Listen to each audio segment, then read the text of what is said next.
Men, stop looking for the one unless you've done these four things. First thing is understanding what marriage is. What is the purpose of marriage? Marriage isn't just about being happy. Marriage is a covenant you establish with and before God. It's pretty much two people working together to reflect the love of Christ and to sanctify each other in the process. A lot of people get distracted with wanting to just be happy and find the love of their life, but not knowing what the purpose of why being with that person is. So for somebody that's a man that's Christian, that's looking for, a relationship with someone, you need to make sure you understand what marriage is. There's a great book by Timothy Keller called The Meaning of Marriage. I highly recommend. I'll try to send the link or put the link in here so you guys can read it. It changed the way that I saw marriage.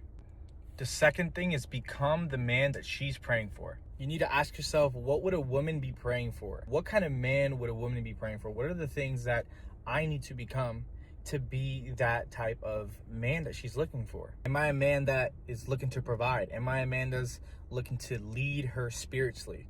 Right? These are some of the things that you need to ask yourself on things that if you're not doing right now, that you need to start doing. Number 3, heal before you pursue. There are some things as men that we struggle with that we can bring into a relationship. I would suggest that before you do that, you really address your issues with the Lord. If there are some things that you're still addicted to, if there are some things that you need to be set free from, you need to work that out with the Lord, and you need to prepare yourself.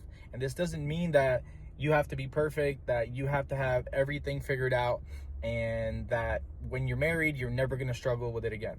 No, that's not realistic, but you should want to prepare yourself, and you should want the Holy Spirit to help sanctify you in preparation to be in this covenant with God. And number 4, put yourself in the right environment.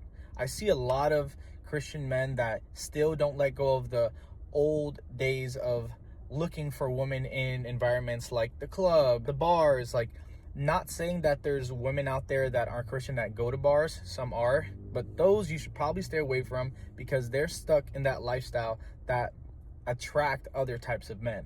You should try to put yourself in a position to look for women that are in church, that are involved in the church, that serve, that are part of ministries. If you're looking for a godly woman, you need to surround yourself in an environment to find those women, and you need to let go of those habits that you have of looking for women in the wrong places. Quick side story, I actually didn't meet my wife at church or in a church event or in some sort of ministry. I was actually put on a blind date by one of her close friends at the time. So I'm not saying that the only place you're going to find these great women are going to be at church or at these ministries. It's just you have a higher chance of finding women that love the Lord and that are pursuing godly men there. And some people think even biblical marriage is about finding the perfect person. That is just not the right way to look at things. We grow up watching shows and movies talking about, oh, find your soulmate, oh, find your perfect match. And it's like, that's just not realistic. Biblical marriage is about two imperfect people pursuing Christ together, right? Continuously working at becoming a better person because of what Christ has done and because that's what we're called to do. So when you're in that biblical marriage, you're consistently sharpening each other. You're consistently showing grace and love and mercy, just how God shows us that. We are to reflect the embodiment of who Christ is. So the question is, are you just hoping to find the next love of your life? Are you hoping to just be married? Or are you actually taking the necessary steps to find yourself in a flourishing one and in a biblical one?